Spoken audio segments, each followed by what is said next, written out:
Imagine that you lived here in Guatemala.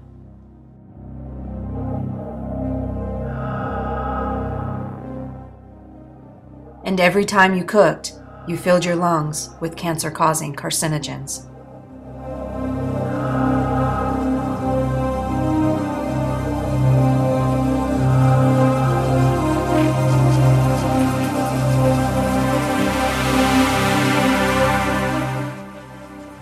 From civil war to natural disasters, Reina has lost her family and land. She has endured unimaginable hardship, and for the last 40 years, she has lived and slept here, under this tree.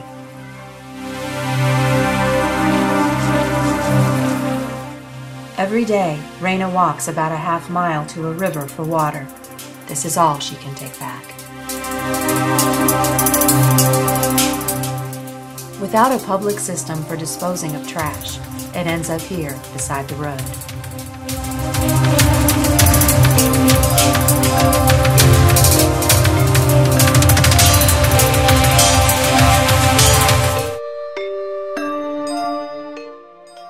Whether you live in Tibet, or this refugee camp in Africa, or you live in this home in the Appalachian Mountains, poverty is a human condition. It is characterized by severe deprivation of basic human needs, including food, safe drinking water, sanitation, health, shelter, education, and information.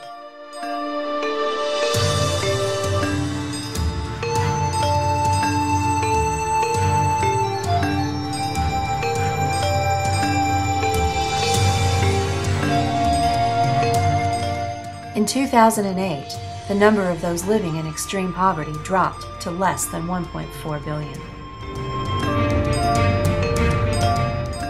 And those making less than $1.25 a day dropped from 47% to 24%. How did these numbers drop?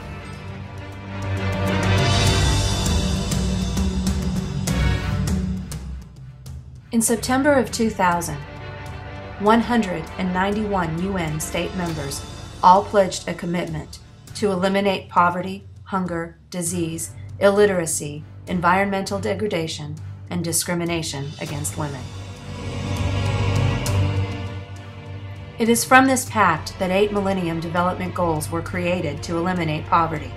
The goals include to eradicate extreme poverty and hunger, achieve universal primary education, promote gender equality and empower women, reduce child mortality, improve maternal health, combat HIV and AIDS, malaria, and other diseases, and to ensure environmental sustainability and to develop a global partnership for development. Each Millennium Development Goal has very specific targets. The success of these goals are life and death to those living in extreme poverty.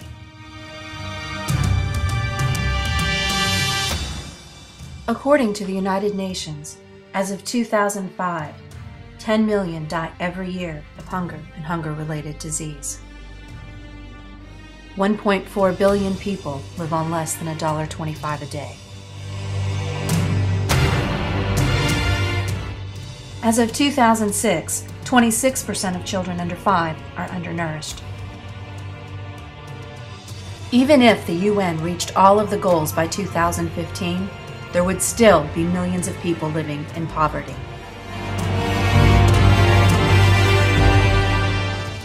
Heifer International has a plan. Dan West, the founder of Heifer International, was a farmer with the vision of helping refugees of the Spanish War by sending not a cup but a cow. Cows produce milk so families do not have to depend on temporary aid. From that idea, Heifer International was born.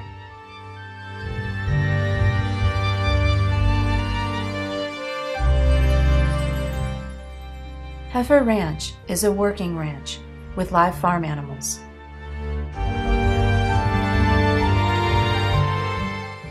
And sustainable gardens.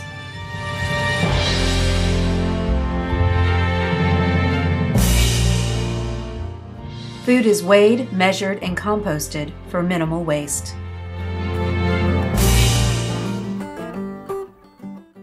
Guests are immediately immersed in this educational experience, with accommodations in this open-air barn. All my money's gone. 4 groups were formed: the Appalachian House family, Losing out. the Appalachian Bus family,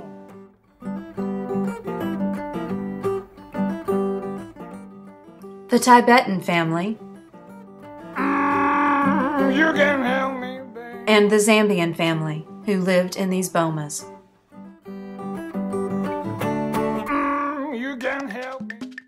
The program illustrates what poverty may be like in these regions. For each culture, business and trade practices are simulated. In our garden, so I'm hoping to kind of cross over and have that knowledge because I'm outside of the Peace Corps.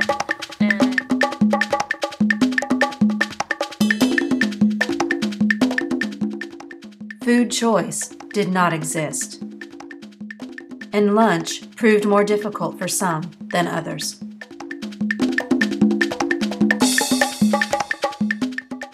Those at the front of the line had not left enough food for those at the end of the line. I realize how tough poverty actually is, because living in this place without electricity, especially when I woke up this morning, I noticed I wasn't feeling actually the same. And then when we did some work too, of course it brought us together. We were able to work as team. But this evening I realized I was getting a little bit cranky, upset and antisocial because I have not eaten. And not just that too, the atmosphere, the weather, the sun, and the fact that I cannot really take shower is really getting me upset. I'm trying to relate that to developing countries and how they live. I don't think it's something I really want to do for that long. The question then becomes, if there is enough for all, why do all not have enough? The groups agreed that no one would go hungry again. But this was all the food we were given. Food inventory was carefully taken. Having the resource of a professional chef was invaluable. And families further discussed their options. Groups began working together. Responsibilities were divided between resource groups. And because the families worked together, 29 people were fed and no one went hungry.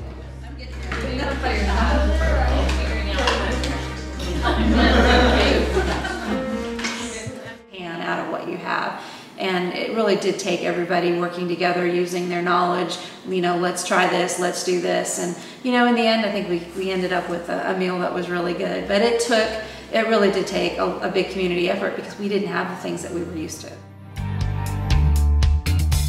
The message of Heifer Ranch is sustainable practices, and its impact is eye-opening. The communities that Heifer works with are taught the value of their resources and how to properly care for their animals.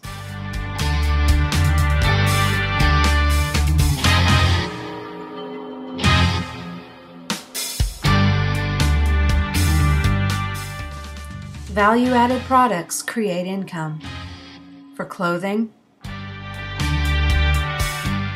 for medical care,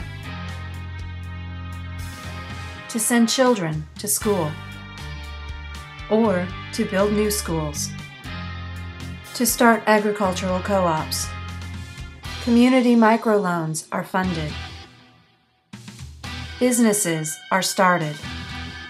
Women are empowered. Isolation gives way to community. Heifer International demonstrated exactly what we can do to end poverty and hunger in our world. They bring communities together and they link them to markets. They use education to teach families about sustainable agriculture and commerce, and they do it in areas of long-standing poverty. Heifer International has shown us that by giving families a hand up and not just a hand out, we empower them to turn hunger and poverty into hope and prosperity.